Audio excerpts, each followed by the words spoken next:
Mesfushori sulmues 19 vjeçar Arion Ibrahimović u bashkua Heidenheimit në formulazimi për sezonin 2025-2026 duke synuar të fitojë përvojë të vlefshme në ekipin e parë në Bundesligë. Sipas gazetarit të Sky, Florian Plettenburg, Heidenheimi është shumë i interesuar të sigurojë transferimin e përhershëm të Ibrahimovićit nga Bayern Munich.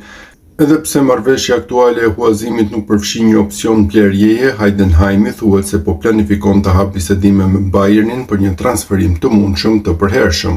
Kontrata e Ibrahimovićit me klubin bavarez është deri në vitin 2027, që do të thotë se negociatat mund të përfshin një tarif transferimi ose një klauzul shitjeje në të ardhmen, që kur mbërriti në Heidenheim, Ibrahimović ka bërë 8 paraqitje, të gjitha si titular, duke kontribuar me një asist dhe duke lënë bresa me pjekurinë dhe kreativitetin e tij me topin.